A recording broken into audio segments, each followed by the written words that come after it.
An AI agent booked the wrong flight. Another deleted a production database. One company's chatbot was ready to refund a customer for literally any reason. And the scary part? The systems did not crash. They completed successfully. This is the shift we are entering with agentic AI systems. We are moving from software that follows instructions to systems that makes its own decisions. That's why today I'm going to talk about the engineering challenges behind agentic AI systems and how to make it reliable, productionize, and scale them. So, to build for the future, we have to understand where we came from. We started with prompt response, simple and predictable. Then, we moved to workflows, where we built rigid decision trees to gain control. But today we are also in the era of agentic systems. We are giving models autonomous reasoning, dynamic tools, and long term memory. We aren't just giving them instructions anymore, we are giving them goals. And once you give a system goals, you also give it the ability to fail in ways traditional software never could. So, what's actually happening under the hood? But at its core, every agent is just a loop. Perceive, reason, act, and observe. So the agent looks at the world, decides what to do, uses a tool, then evaluates the outcome to see whether it moved closer to the goal or not. That loop is the agent. So everything we build, every architecture pattern, guardrail, retry systems exists to make that loop smarter, faster, and safer. So, a reliable agent stands on three pillars. First, the environment, that is, the context, memory, and history that defines the agent's world. Second, the tools, APIs, databases, etc. That is, the mechanisms that let the agent actually take action. Third, the system prompt. This is the behavior contract, the logic, constraints, and priorities that shape the decision making. If any of these pillars is weak, the entire system becomes unstable. McKinsey reports that while 88% of companies are experimenting with AI, only 21% are reaching production scale. Why? It's not the models. The models are great. The real challenge is engineering. It's easy to build something that works once, but it's incredibly difficult to build something that works 10,000 times and at scale, not just for local host. And to close that gap, we first need to understand how agents actually fail. Well, traditional software is deterministic. If A happens, then B follows. Every time. The bug is repeatable. You fix it, deploy it, done. But agentic systems are probabilistic. If A happens, maybe B, maybe C, maybe something you have never seen before. And that fundamentally changes our roles as engineers. Our job is no longer just writing or executing logic. Our job becomes designing guardrails for uncertainty. But agentic failures come from two directions. The first is AI failures like hallucination, planning errors, or reasoning cascades, like where one bad decision snowballs into many bad decisions. Second, system failures, that is, rate limits, timeouts, missing context, etc. And here's the important part: AI systems rarely fail by stopping. They fail by continuing confidently in the wrong direction. And this is why so many agentic AI projects fail to scale. Okay, let's walk through a real failure cascade. A user makes a request. The planner agent selects the wrong customer ID. What happens then? That bad ID gets passed into the tool execution layer. Now the system calls the wrong API endpoint. Then memory retrieval kicks in and returns irrelevant context. Finally, the API responds with empty data. But the agent never notices. It assumes success and keeps going. The system literally completes the flow, returns the response, everything looks successful. But every single step was wrong. This is what keeps AI engineers awake at night, the invisible glitch. The log says 200 OK.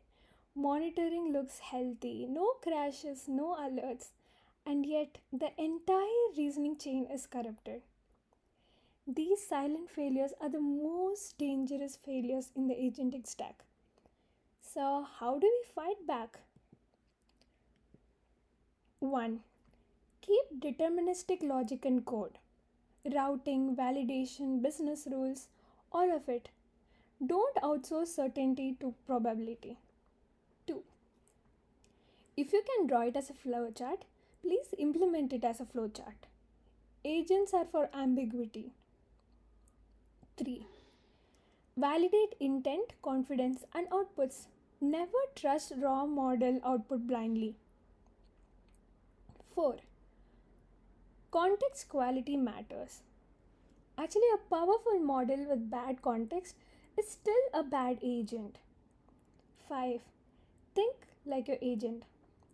So, open the context window, read it like the model does. Is it coherent? Would you make the right decision with only this information? Ask to yourself. And 6. Log the reasoning. Because when the system fails, and eventually it will, you need visibility into why it makes the decision it makes. So, how do we operationalize all of this? We focus on 3 pillars. Pillar 1, reasoning and execution flow. This is how we structure decisions inside an agent.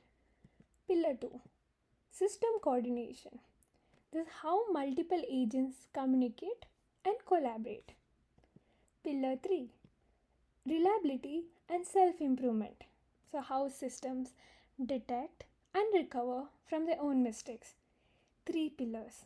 Now, let's break them down. Pillar 1, reasoning and execution flow. So, at the lowest level, we are not making models smarter, we are actually controlling how they think. Because the single purpose reasoning is very reliable than overloaded reasoning, prompt chaining is one of the simplest pattern. It gives you traceability, testability, and isolation, and you can actually debug each step independently instead of debugging one giant black box. Pattern 2, routing. This is actually where many teams begin scaling effectively. So, for a simple FAQ, you route to a smaller, faster model. For complex legal reasoning, you route to a higher capability reasoning model. So, the key principle is the model reasons about the problem, your system controls the path.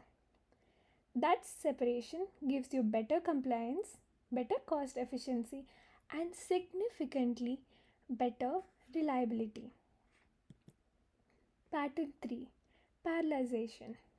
So, why wait sequentially when independent reasoning can happen simultaneously? You can run retrieval in parallel with safety checks. You can run multiple evaluators independently and aggregate all these outputs through majority weight voting or synthesis. So, this parallelization improves three things simultaneously: latency, reliability, and robustness.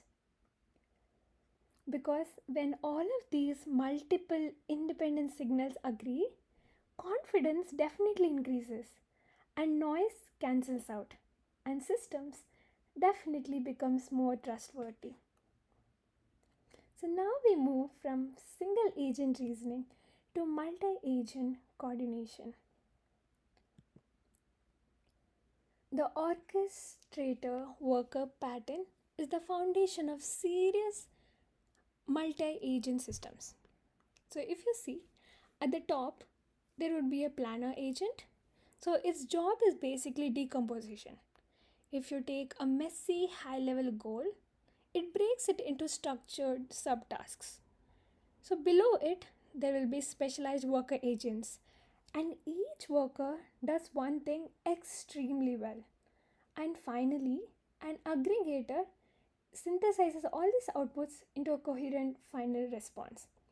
This architecture gives us modular intelligence, and you can actually scale workers independently, swap them out, test them in isolation, and when something breaks, you know exactly where it broke. Pillar 3: the agents that last aren't actually just accurate, they know when they might be wrong. So, this pattern becomes helpful. Reflection loops. The logic goes like generate, then you evaluate, then you improve, and then retry. So, one model produces the output, a second model critiques it against a rubric. This is one of my favorite patterns. This is how agents actually self correct. But there are two critical constraints in this pattern. First, the evaluator needs explicit criteria to evaluate against. Second, always cap retry loops, otherwise, the agent will keep retrying. So, these all patterns together are very helpful to scale agentic systems. Next is the architecture of control, a framework that actually ensures our agents remain intelligent but never unconstrained. So we begin with guardrails. So through deterministic rules and routing, we can keep the systems within strict business and safety boundaries. So we can actually create a control space for safe agent behavior using guardrails. Next is observability. We log state changes, traces, and decision paths so that we can actually inspect and improve the system. Finally, human in the loop. So we can let agents handle most routine tasks, but we can escalate high stake cases to humans for final approval. This will ensure safety where it actually matters most. For example, during human in the loop, you can just give approval via Slack. And all these patterns are actually very helpful to control and productionize agentic systems. But before you ship anything, this is your production checklist. And this has helped me a lot in building agentic systems that do not crash in production. So every LLM call can be in retries, so add it to a try catch block. You can add exponential back off for rate limits. And please add a max retry which can retry the logic or systems independently and never go to infinite loops. Adding checkpoint for long running workflows can be helpful. And have a graceful degradation path. Always, when a LLM doesn't provide a good response or hallucinates, you need to have a deterministic workflow, deterministic response so that you can provide it to the user. And you have to always trace your cost per agentic run. Take care of timeouts and above all, log the reasoning, because if you can't see the system thing, you can't fix the system when it fails. So always log the reasoning, not just the responses. So with deterministic control at every failure point, we can deploy our agents with confidence in the real world systems now. So let's close the loop today. The future of agentic AI systems will be won by those teams that engineer reliability, coordination, and control. The patterns we discussed today are some of the survival patterns for production agentic AI systems. So go build your systems using these patterns, making it reliable. And I'm Harshita, and I would love to continue the conversation. So you can either reach out to me via email or connect with me via LinkedIn. Thank you.